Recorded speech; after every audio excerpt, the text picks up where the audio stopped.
안녕하세요. 꿈라디오 도윤에 오신 것을 환영합니다. 매일 몰래 듣기만 하다가 처음으로 사연을 보내봐요. 저는 요즘 아이를 갖기 위해 삼신 할머니를 기다리고 있는 30대 유부녀입니다. 오늘 문득 남편의 어린 시절 앨범을 보다가 생각나는 이야기가 있어 쑥스럽지만 사연을 보내게 되었어요. 저희 아버지께서는 초등학교 앞에서 문구점을 운영하시고 어머니께서는 유치원에서 아이들을 가르치는 교사이셨습니다. 문구점 딸이었던 저는 초등학교 시절 내내 친구들에게 인기 만점이었어요. 문구점에 가야 하는 친구들은 항상 방과 후마다 저를 찾곤 했거든요. 너희 집에 24색 색연필 팔아? 너희 집에 분홍색 필통도 있어? 친구들은 알면서도 굳이 저를 데리고 문구점으로 향했어요. 그러면 아버지께서 꼭 간식거리 하나씩이라도 손에 쥐어주시곤 했기 때문이에요. 그에 비해 유치원 교사의 딸이라는 점은 친구들의 관심을 끌진 못했었어요. 가끔 어머니께서 근무하시는 유치원을 나온 친구들이 먼저 아는 척을 하긴 했지만 딱히 그렇다 할 즐거운 이야깃거리는 없었습니다. 그래도 저는 저희 어머니가 좋았고 저희 아버지가 좋았답니다. 세상에서 가장 싫어하는 질문이 엄마가 좋아 아빠가 좋아였을 정도로 저는 두 분을 정말 사랑했어요. 누굴 더 사랑하고 덜 사랑하는 것은 불가능한 행복한 딸이었어요. 그렇게 행복하게 지내던 제가 초등학교 5학년이 되었을 때 어머니의 몸에 특별한 변화가 일어났답니다. 화장실에 들어간 어머니께서 한참 동안이나 나오지 않으셔서 걱정된 아버지께서 문을 두드리셨어요. 얼마 후 문이 열리고 어머니가 두 볼이 붉어진 채로 모습을 드러내셨어요. 어머니와 아버지께서 소근소근 무어라 대화를 나누셨고 아버지께서는 퍽하고 깜짝 놀라는 소리를 내시더니 서둘러 차키를 가지고 어머니와 집을 나섰습니다. 엄마 아빠 잠깐 어디 좀 다녀올게. 무슨 일이지 궁금하기도 했지만 그때 더 중요한 건 내일까지 해야 하는 학교 숙제였죠. 아버지께서 놀라는 표정을 지으신 게 조금 신경 쓰이긴 했지만 별일 아닐 거라고 생각했어요. 풀리지 않는 수학 문제에 심각하게 머리를 쥐어뜯으며 숙제에 몰두했지요. 그런데 숙제를 다 끝냈는데도 돌아오지 않으시는 부모님이 조금씩 신경 쓰였습니다. 그렇게 1시간이 지나고 나서야 어머니와 아버지께서 집으로 돌아오셨어요. 그리고 저녁을 먹고 다 함께 TV를 보며 거실에 앉아 있다가 어머니께서 제게 내밀어 보인 사진을 보고 저는 놀라움에 망부석이 되고 말았어요. 처음에는 그게 뭔지도 몰랐는데 우리 수지 동생 생겼어. 까만 바탕에 흰색으로 희끗희끗 표시된 형체를 알아볼 수 없는 동그란 것이 글쎄 제 동생이라고 하시는 거예요. 어머니께서 임신을 하신 거죠. 그때는 철이 없어 동생이 생기는 거라고 마냥 좋아했었는데 그때 어머니께서 39세였으니 노산의 위험성이 있었나 봅니다. 그런 걸 몰랐던 그때 저는 드디어 동생이 생겼다고 좋아했었지만 아버지께서는 어쩐지 자주 눈물을 흘리셨어요. 아마 어머니의 몸 상태를 걱정해서 그러셨던 거겠죠. 하지만 어머니께서는 아랑곳하지 않으셨답니다. 뱃속에 아이가 생겼다는 사실에 누구보다 기뻐하셨어요. 저희 가족은 모두 하나된 마음으로 어머니의 태교를 도왔습니다. 저도 어디서 보고 들은 게 있어서 임신을 하면 몸을 조심해야 한다는 걸 알아 어머니를 대신해 집안일을 몽땅 도맡아 했었어요.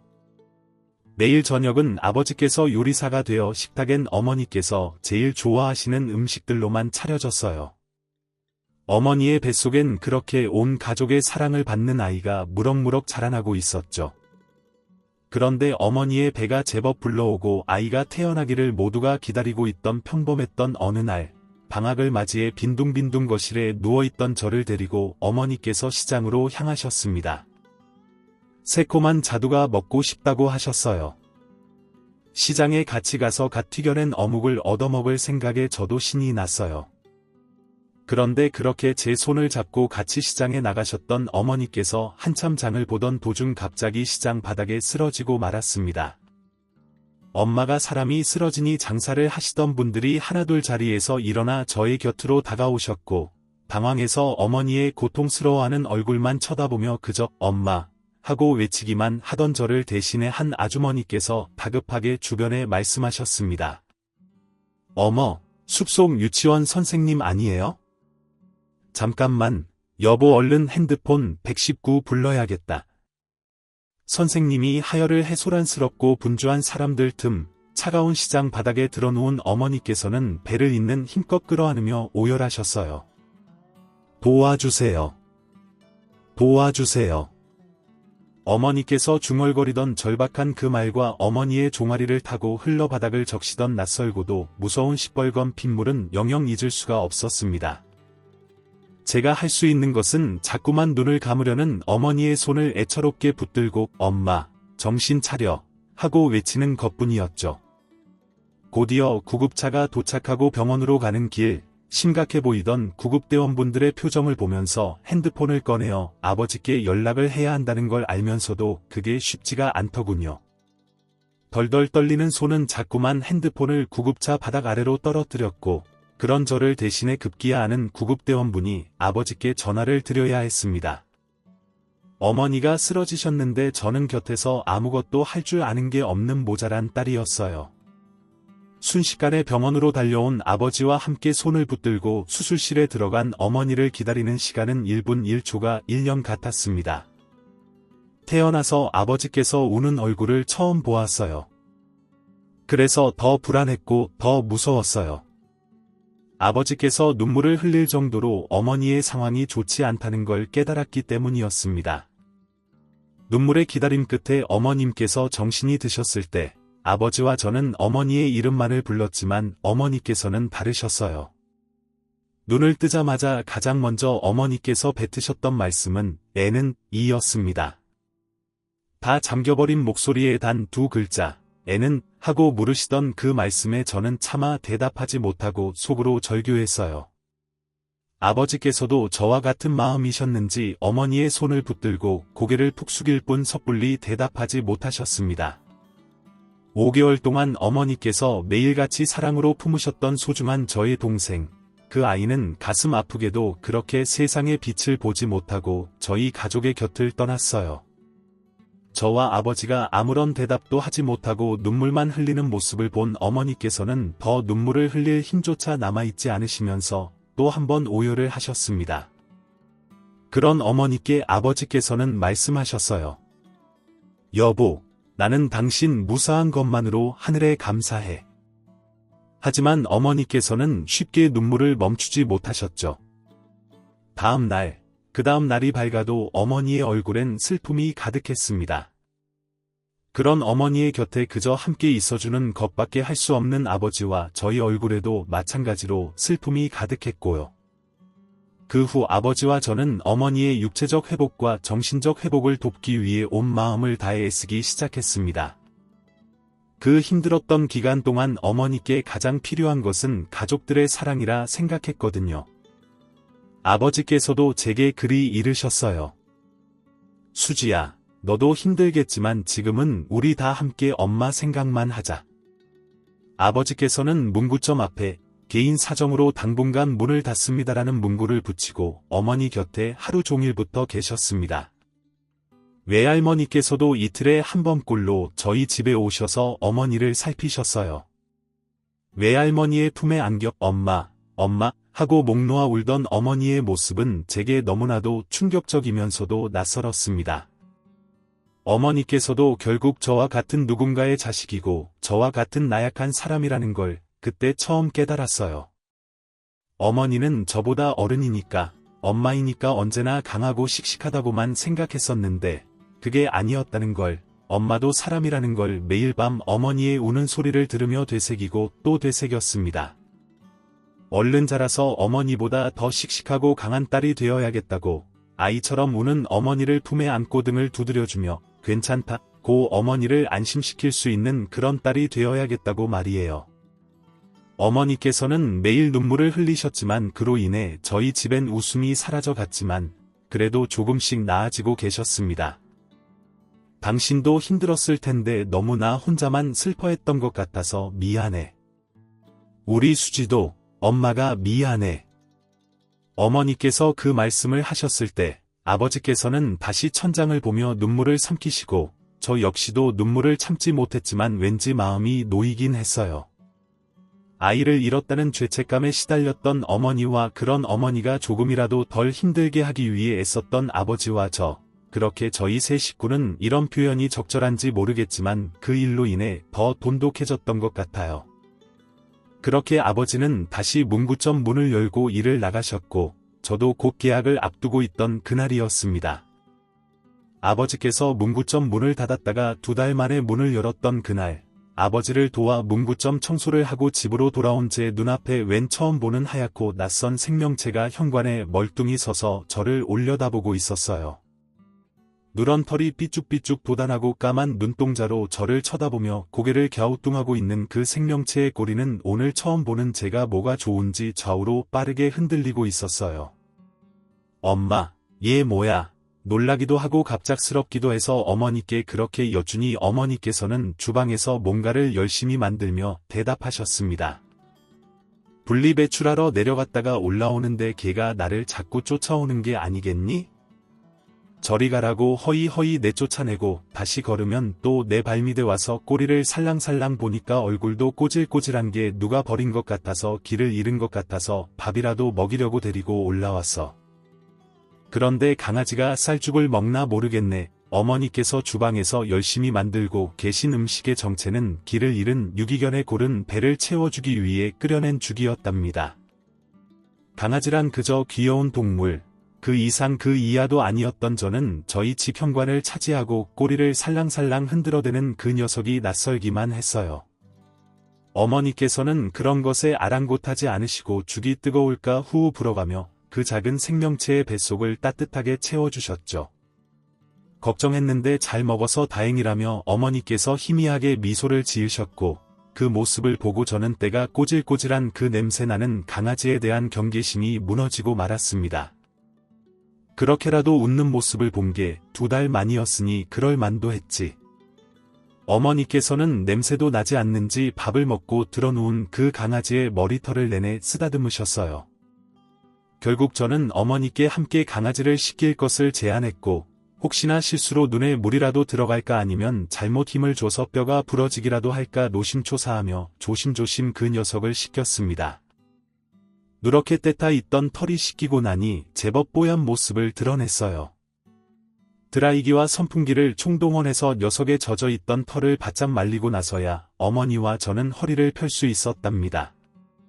끝났다 하고 허리를 폈을 때 땀 범벅이 된 채로 어머니를 올려다보았어요. 그때 이마에 땀방울이 송글송글 맺힌 채 저를 보며 웃는 어머니의 모습을 보고 강한 충동이 들었죠. 이 조그맣고 가여운 강아지를 저희 집에 두고 싶다는 충동. 하지만 어머니께서는 이제 제법 예쁘게 씻겨놨으니 주인 찾아주기가 한결 쉬울 거야 라고 말씀하시며 강아지의 주인을 찾아주자고 말씀하셨습니다. 해가 질 무렵 아버지께서도 문구점 문을 닫고 집으로 돌아오셨어요. 현관문이 열리는 소리가 들리면 늘 신발장 앞에서 아버지를 맞이하던 어머니와 저는 먼저 달려나가 꼬리를 흔들고 앉아있는 강아지를 보며 발걸음을 멈추었습니다.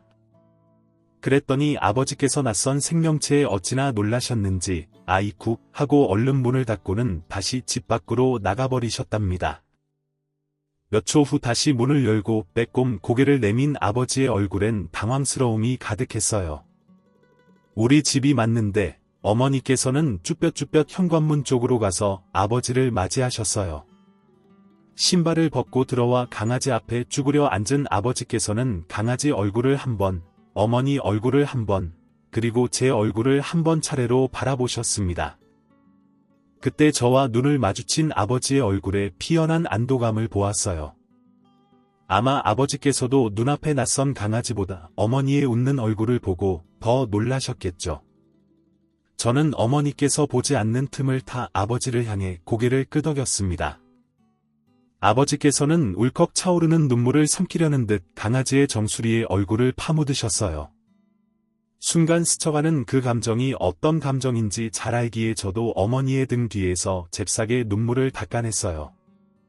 주인을 찾아주자라는 어머니의 강한 뜻에 따라 저희 가족은 그날부터 동네에 흰색 말티즈의 주인을 찾습니다라는 벽보를 붙이기 시작했습니다. 강아지의 사진을 예쁘게 찍어 아버지의 문구점에서 프린트를 수십 장 뽑아내서 말이에요. 하지만 하루 이틀, 며칠이 지나도록 아무런 연락이 오질 않았습니다. 주인을 찾을 때까지만 집에서 데리고 보살피자는 어머니의 뜻에 따라 연락을 기다리며 강아지를 보살피는 동안 저희 집에는 필요에 의한 강아지의 살림살이들이 하나둘 늘어갔습니다. 하지만 석 달이 지나도록 단 한 통의 연락조차 없었고 결국 제가 먼저 어머니를 설득하게 되었어요. 엄마, 우리 이 강아지 그냥 우리가 키우자. 가만히 들여다보니까 나만큼 귀여운 게 내 마음에 쏙 들어. 어머니께서는 제 말에 대답 없이 한참 동안 강아지를 쓰다듬기만 하셨습니다. 정말 누구한테 버림이라도 받은 걸까? 가엾 쓴 것. 손바닥 아래 꼬리를 흔들고 있는 귀여운 생명체를 안타깝다는 듯 바라보시던 어머니께서는 하루가 지나도록 제 말에 어떠한 긍정도 부정도 없으시다가 다음 날이 되어서야 아버지와 저를 불렀다 선언하듯 말씀하셨어요. 아무래도 얘가 나를 쫓아온 게 다 이유가 있는 것 같아. 생각해보니 이제는 누가 나타나서 돌려달라고 해도 그러기가 싫어. 이제 이름도 지어주고 우리가 데리고 살았으면 해. 어제 수지가 나한테 그렇게 말했을 때 기분이 정말 편안해졌어. 어쩌면 처음부터 내 마음은 그랬는지도 몰라. 여보, 당신 생각은 어때? 아버지께서는 처음 강아지와 마주한 날 저와 같은 마음이셨기에 단 1초도 망설이지 않으시고 당장 그러자고 말씀하셨습니다. 아버지께서 대답을 하시자마자 저는 야호하고 소리를 질렀죠. 어머니께서는 그런 저를 보며 푸스스 작게 웃음을 터뜨리셨습니다. 그 후 저는 깊은 고민에 빠졌어요. 강아지에게 지어줄 이름이 필요했기 때문입니다. 두부, 우유 세상에 하얀 단어란 단어는 다 갖다 붙여보았어요. 그런데 어느 하나 마음에 드는 이름이 없더군요. 아버지께서는 어디서 듣고 오셨는지 촌스럽고 한국적인 이름을 지어야 강아지가 장수한다며 삼식이 춘자 같은 이름을 주장하셨습니다. 저는 그 하얗고 귀여운 아이에게 그런 이름을 붙일 수는 없다며 고집을 피웠죠. 그래도 아버지의 말씀이 영 마음에 걸려 조금 촌스럽고 조금 한국적인 흰둥이로 이름을 짓게 되었답니다. 단순하고 평범한 이름이었지만 어쩐지 잘 어울리는 이름이라고 생각했어요. 흰둥이도 이름이 마음에 드는지 자기 이름을 곧장 알아듣는 것 같았고요. 그렇게 저희 집에는 다시 웃음꽃이 피어났습니다. 모든 것이 다 흰둥이 덕분이었어요. 어머니도 아버지도 그리고 저도 눈물을 흘리는 일을 그만둘 수 있게 되었으니까요. 잠깐 다른 생각이 들었다가도 흰둥이의 발랄한 애교 한 번이면 금세 웃음소리가 터져 나왔습니다. 고마운 존재였어요. 흰둥이는 저는 그런 흰둥이가 너무 예쁘고 사랑스러웠죠. 저희 가족은 그렇게 셋에서 넷이 되었습니다. 아버지, 어머니, 저 그리고 조금 특별한 동생. 제 동생은 하얀 털복숭이의 까만 눈동자와 까만 꽃망울이 귀여운 말티즈 강아지 흰둥이랍니다. 고개를 갸우뚱할 때면 조금 멍청해 보이더라도 말귀를 잘 알아듣는 흰둥이는 영리한 편에 속했어요. 아버지께서 흰둥이가 조금 있으면 산수도 할 수 있을 것 같다며 우스갯소리를 하시곤 하셨답니다. 그럼 어머니께서는 이렇게 말씀하시곤 했어요. 산수도 하면 좋고 다 좋은데 나는 딱 하나 우리 흰둥이가 말을 할 수 있었으면 좋겠네. 엄마, 아빠, 누나 나 아파요 하고 아플 때만이라도 우리한테 말을 할 수 있었으면 그래서 우리가 그걸 놓치지 않고 알 수 있었으면 좋겠어. 그럼 정말 소원이 없겠다. 어머니께서는 특히나 더 흰둥이에 대한 애착이 강하셨습니다. 가끔 흰둥이를 막둥이라고 부르기도 하실 정도로 흰둥이를 정말 가족으로 생각하시는 것이 눈에 보였으니 말이에요. 유치원 선생님으로서의 손재주를 살려 직접 흰둥이 장난감 인형을 한 땀 한 땀 만들어내기도 하셨어요. 저도 그런 흰둥이를 진심으로 좋아했습니다. 모든 걸 다 떠나서 흰둥이는 제게 고마운 존재였으니 말이에요. 세상의 빛을 보지 못하고 저희 곁을 일찍 떠나버린 동생을 대신해 흰둥이가 저희의 곁에 와주었다고 믿었습니다. 그래서 저 역시 흰둥이를 친동생 대하듯 예뻐했어요. 한 푼, 두 푼 모은 용돈은 제 군것질에 쓰지 않고 모아뒀다가 흰둥이 간식 사는 것에 보탰어요. 어머니와 아버지께서는 그런 저를 보며 더 행복해하셨던 것 같습니다. 저희 가족은 그렇게 넷이서 오순도순 살았어요. 어머니께서는 요즘이 가장 행복하다며 다시금 많이 웃게 되셨답니다. 저희 가족에게 행복을 가져다준 흰둥이는 저희 초등학교 졸업식에도 중학교 졸업식까지도 언제나 함께였어요. 흰둥이에게 아픈 기억이 있다면 저희 가족의 사랑으로 그 아픔을 잊을 수 있기를 항상 염원했습니다. 그렇게 흰둥이를 가족으로 맞이하고 5년째 되던 해, 흰둥이가 처음 왔을 때가 2살 정도 되었을 때이니 7살이 되었던 해였어요. 제가 17이 되어 고등학교에 입학하게 되면서 야간 자율학습 때문에 집에 있는 시간이 확 줄어들게 되었죠. 고등학교에 입학하고 나니 대학 입시가 걱정되어 성적에도 워낙 연연하던 때였습니다. 집에 있는 흰둥이가 너무 보고 싶었지만 한편으로는 흰둥이에게 더 좋은 것을 사줄 수 있는 누나가 되기 위해서 더 좋은 직업을 가져야 한다고 생각했었어요. 그래서 공부에 시간을 많이 썼던 것 같아요. 평일에는 학교에서 늦게까지 공부를 하느라, 주말에는 학원을 가느라 바빴습니다. 밤에 집에 돌아가면 오매불망 저를 기다리고 있는 흰둥이를 보며 미안했지만 현실은 무서운 수능을 앞둔 고등학생이었어요. 그래서 더 열심히 공부하고 얼른 시간이 흘러 흰둥이와 그리고 가족들과 보내는 시간들이 다시 많아질 때를 기다려야 했습니다. 제가 집에 있는 시간이 줄어들었지만 그래도 함께 보내는 시간만큼은 저희 가족에게 행복한 시간이었어요. 어렸을 때의 일 때문인지, 그게 아니면 원래 타고난 성격 때문인지, 저는 친구들과 어울리는 것보다 집에서 가족들과 보내는 시간을 더 좋아했었습니다. 어머니께서는 그런 저를 데리고 그때 당시 한창 유행하던 캔모아라는 카페에 자주 가주시곤 했어요.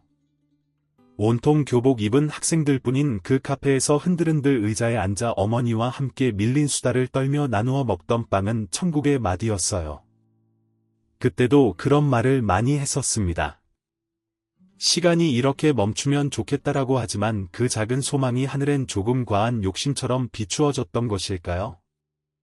늘 행복할 것만 같았던 그저 기다리고 기다리는 미래가 조금 빨리 다가와 더 행복해질 날만 생각했던 걱정 없는 고등학생에게 세상 가장 큰 불행이 찾아오고 말았습니다.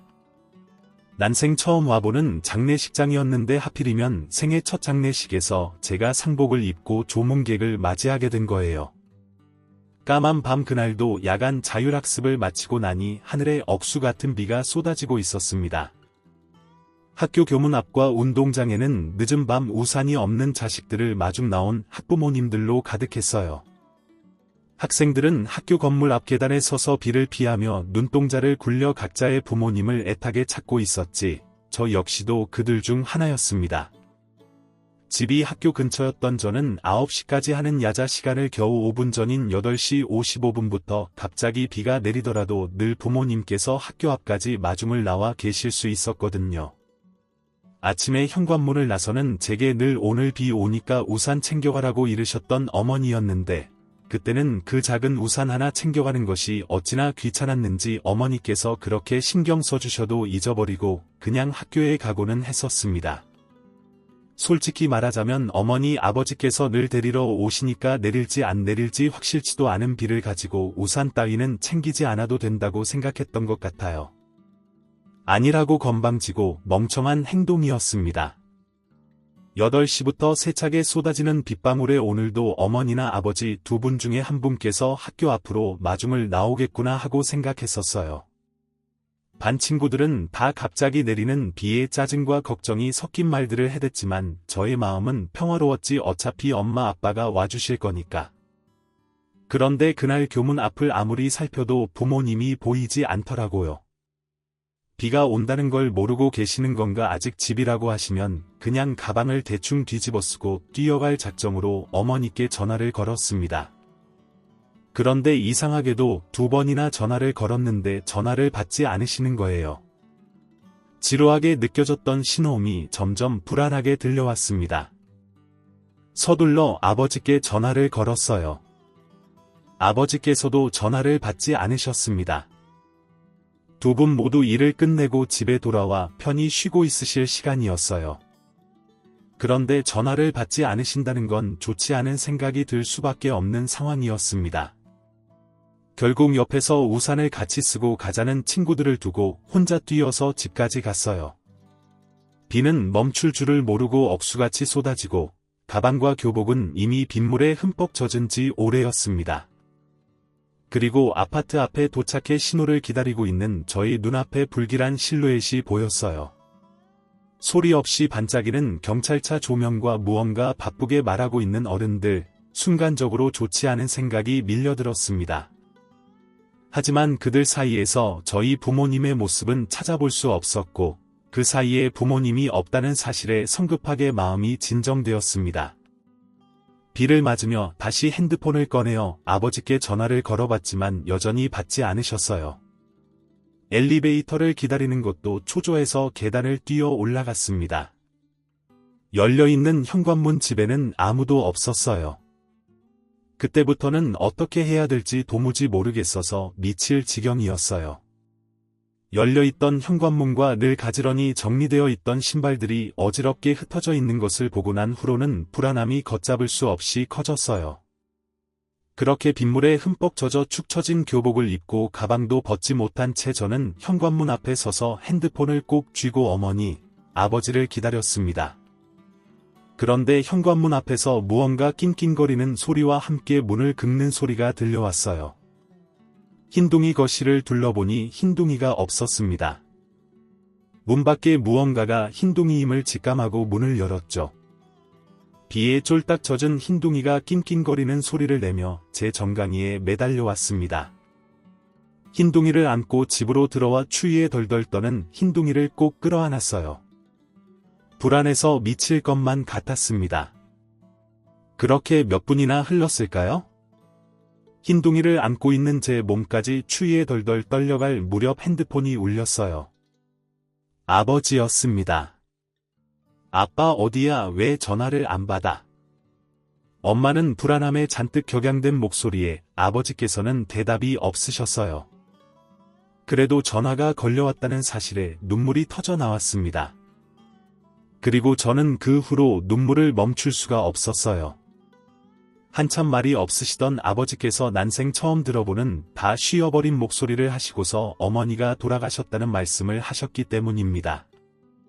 수지야, 너희 엄마 어떡하지? 다 아빠 때문이야. 좌절스러운 그 목소리에 저는 아버지를 향해 전화를 끊지 말라는 말만 고함치고 냅다 병원으로 달렸습니다. 굳게 닫힌 현관문 뒤로 흰둥이가 짖는 소리가 들려왔지만 신경 쓸 수가 없었어요. 엄마 제발 택시를 붙잡아 타고 병원으로 가는 내내 창문에 이마를 박으며 빌고 빌었어요. 다 거짓말이게 해달라고, 아무 일도 일어나지 않았던 걸로 해달라고 제 팔을 붙들고 오열하는 아버지를 떼어내고 거짓말처럼 고이 잠든 어머니를 확인한 순간 세상이 무너졌습니다.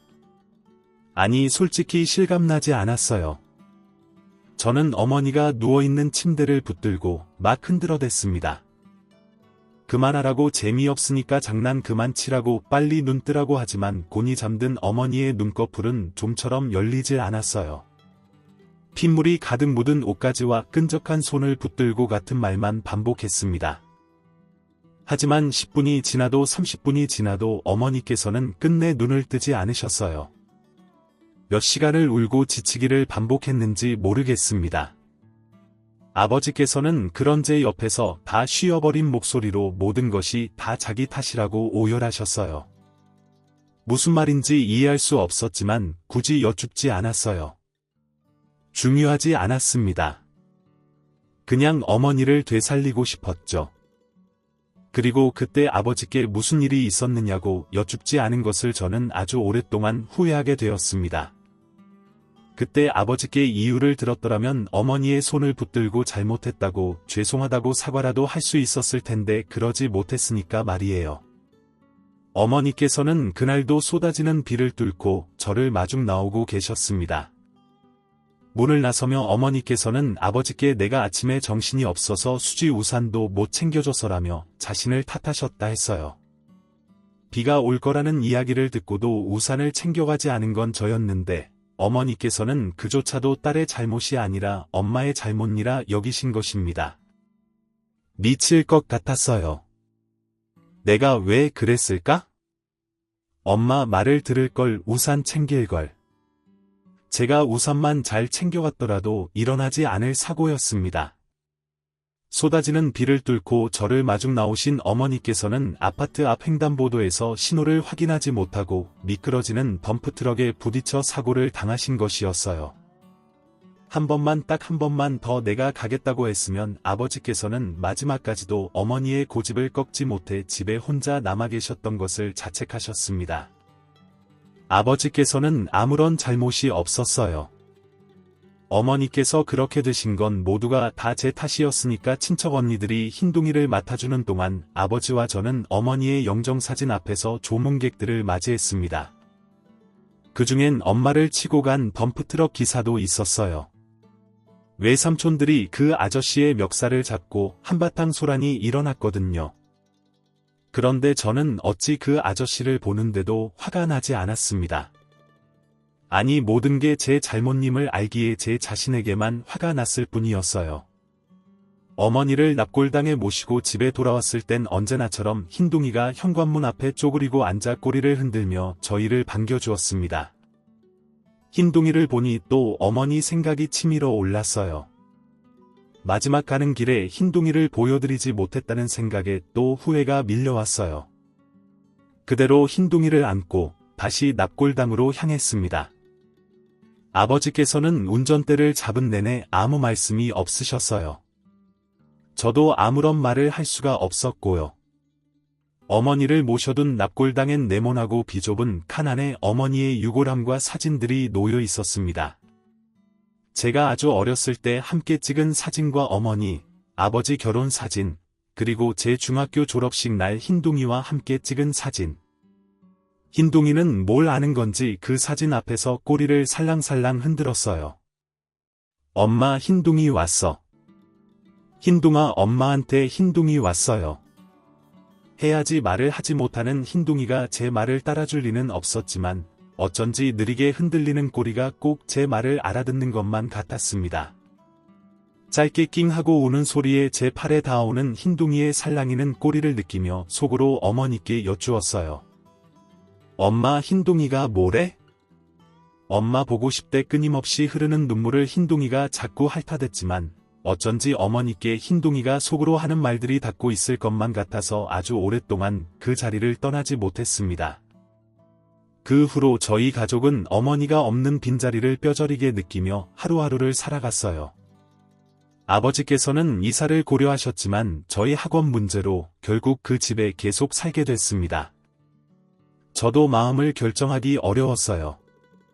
어느 날은 어머니의 빈자리가 너무 큰 그 집이 쓸쓸하고 사무쳐 힘들다가도 어느 날은 어머니의 온기가 남아있는 그 집을 떠나기가 싫었으니까요. 지금 생각해보면 저희가 그때 이사를 하지 않았던 건 잘한 일인 것 같아요. 아버지께도 제게도 그리고 흰둥이에게도 어머니의 온기가 절실했던 날들이었으니 말입니다. 44 아직은 너무 젊은 나이에 어머니께서는 그렇게 저희 곁을 떠나셨습니다. 죄책감에 잠을 이루지 못했지만 그래도 곁에 아버지가 계셨고 흰둥이가 있었어요. 모두가 같은 마음이었겠지만 어떻게든 살아야 했습니다. 모든 것이 다 저 때문이라고 자책하는 저에게 아버지께서는 이런 말씀을 자주 하셨습니다.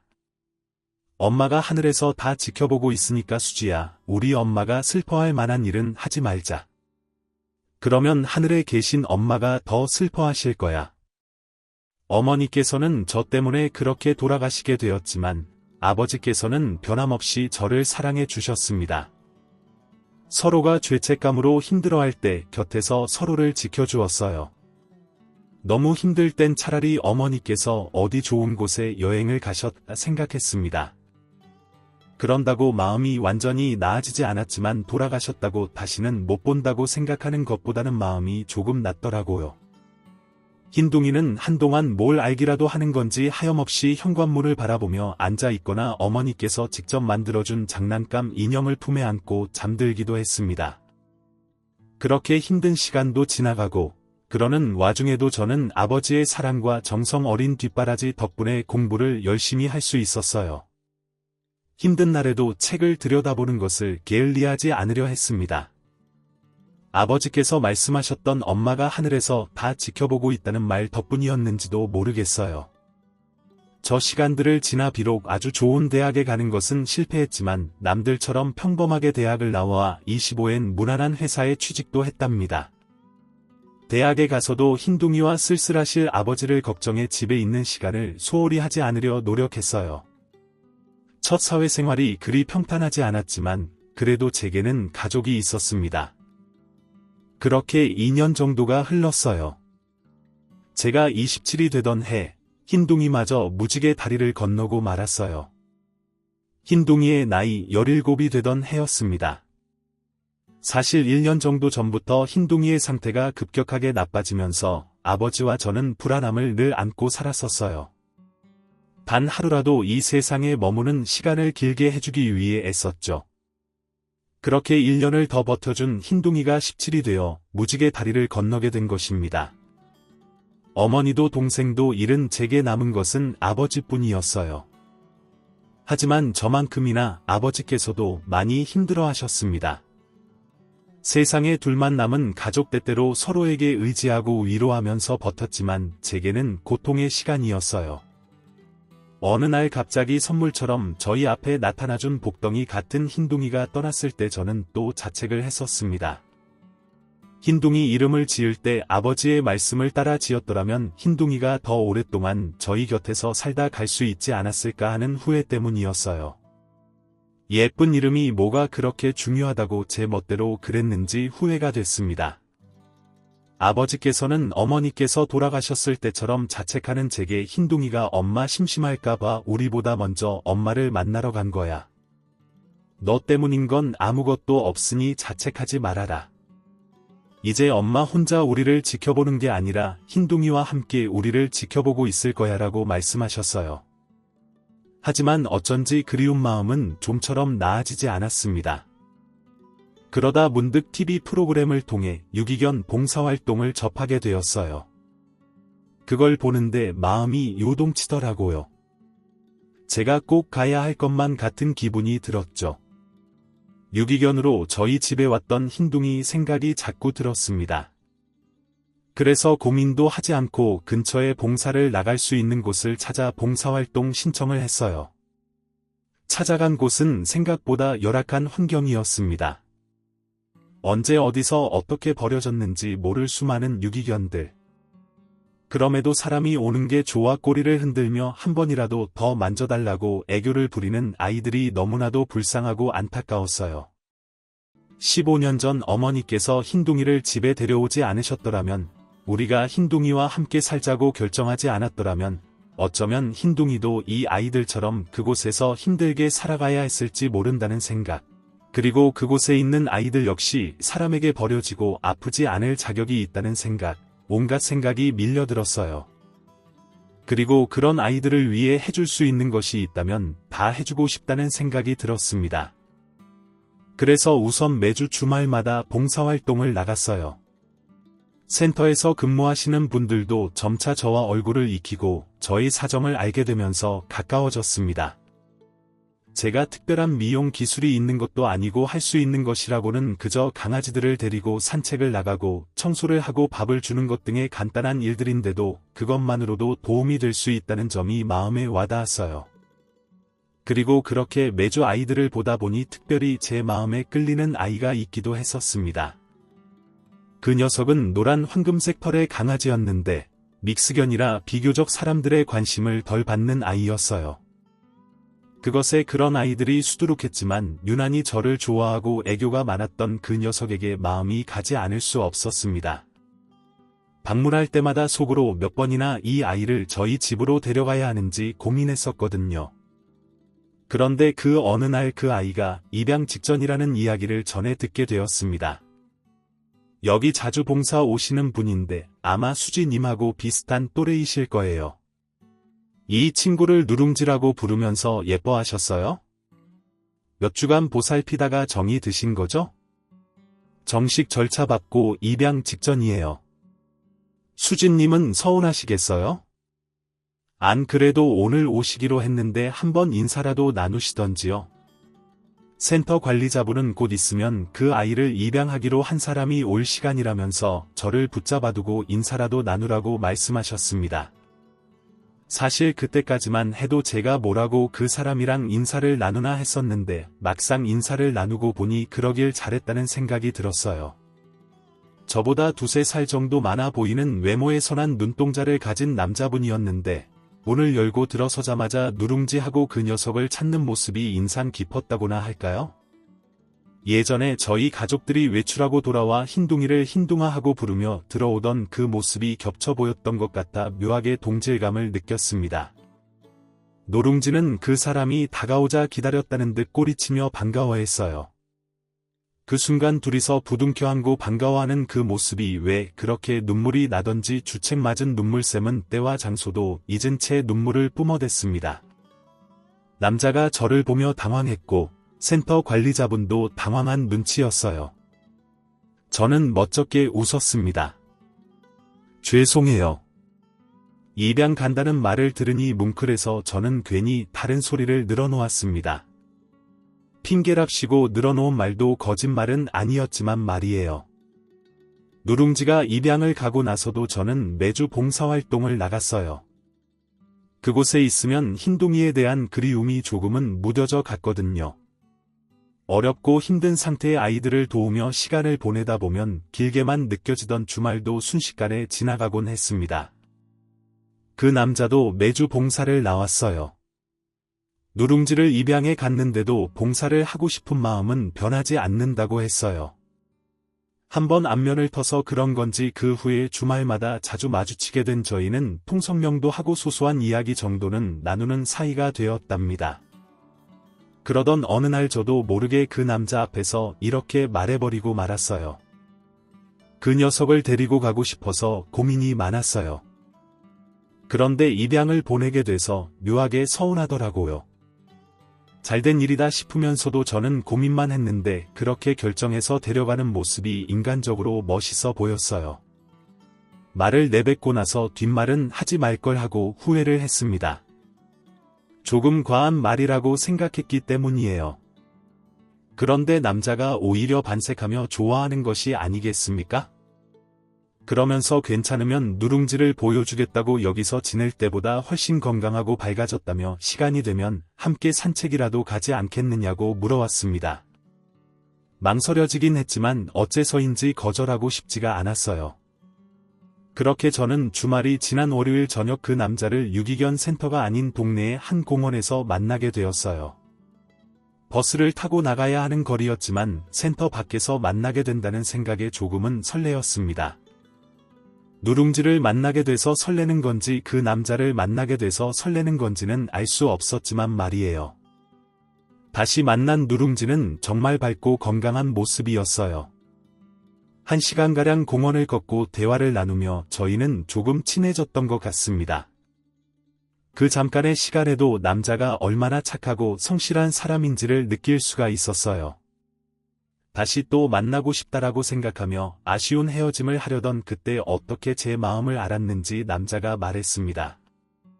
괜찮으시면 다음 주 월요일에도 또 함께 산책하실래요? 그 말에 저는 조용히 고개를 끄덕였고 3번의 산책 끝에 저희는 연인관계로 발전하게 되었어요.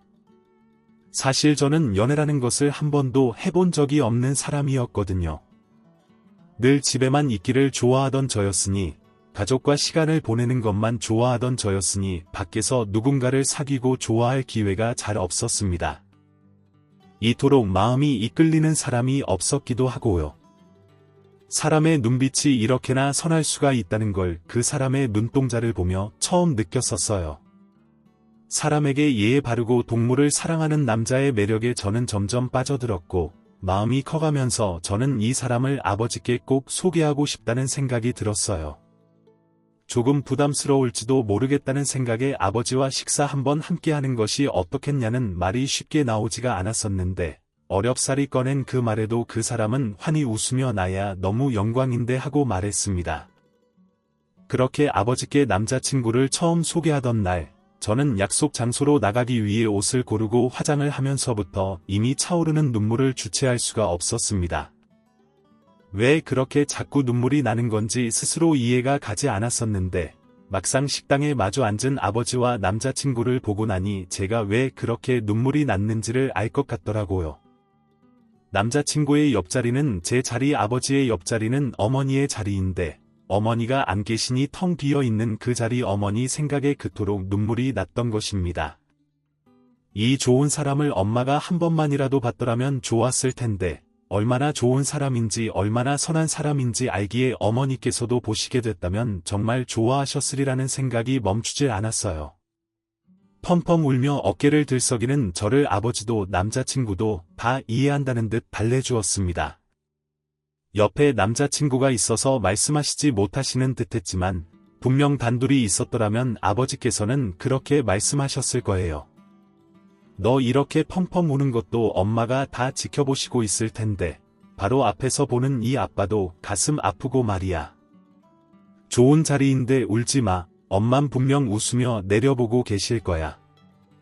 굳이 입 밖으로 그 말을 꺼내지 않으셔도 그 말씀이 들리는 것 같아. 아버지의 촉촉한 두 눈동자가 더 마음에 와닿았습니다. 그렇게 시간이 흘러 결혼을 하기로 한 저희 두 사람은 남자친구의 부모님께도 인사를 드리러 가게 됐어요.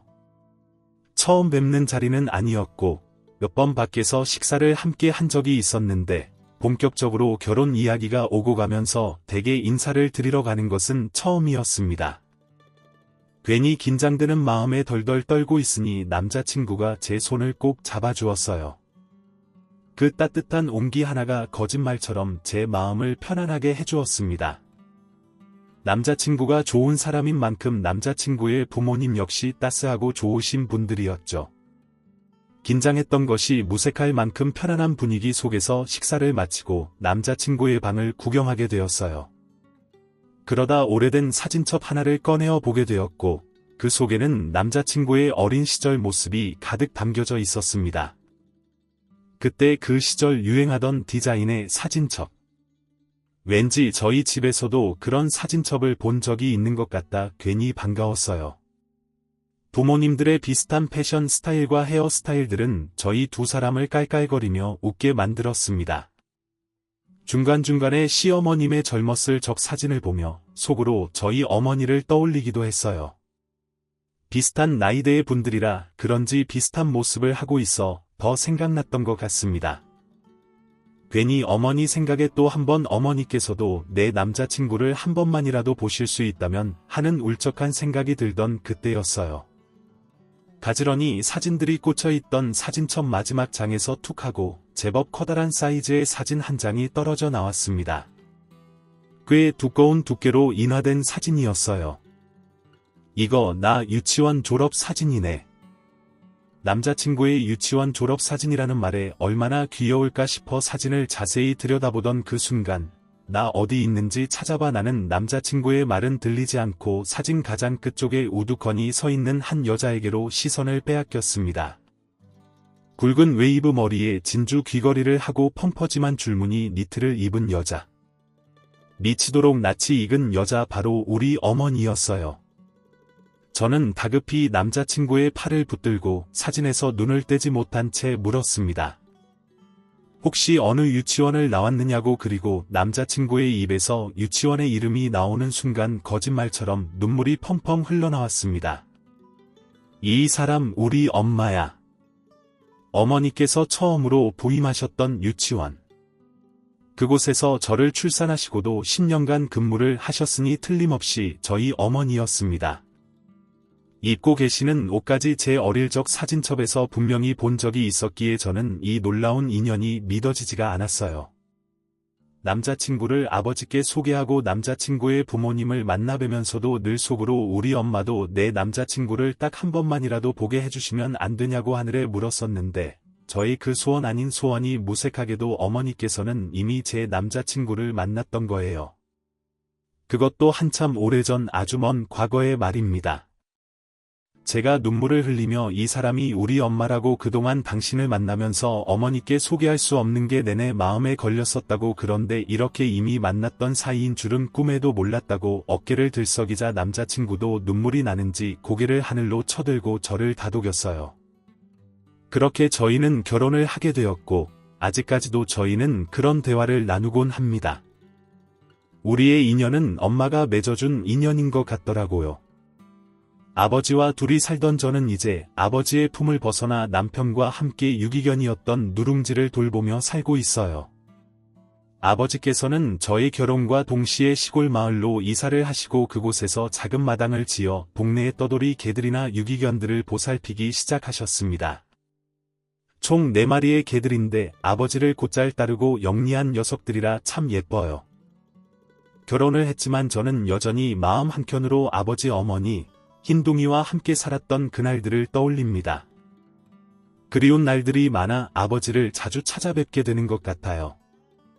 그러면 아버지께서는 귀찮다고 적당히 오라고 하시면서도 있는 내내 예전처럼 사랑을 주셨습니다. 그리고 저는 부모님께서 그러하셨던 것처럼 좋은 가정을 꾸리기 위해 좋은 아내, 좋은 엄마가 되기 위해 노력 중이에요. 어머니와 흰둥이가 그리운 밤, 아버지의 말씀처럼 아직 여전히 어머니와 흰둥이가 저를 바라보고 있다면 이 말을 전하고 싶습니다. 나는 행복하다고 그러니 걱정 말라고 지금까지 사연 들어주셔서 감사합니다. 사연이 재미있으셨다면 구독과 좋아요를 눌러주세요. 감사합니다. 안녕히 계세요.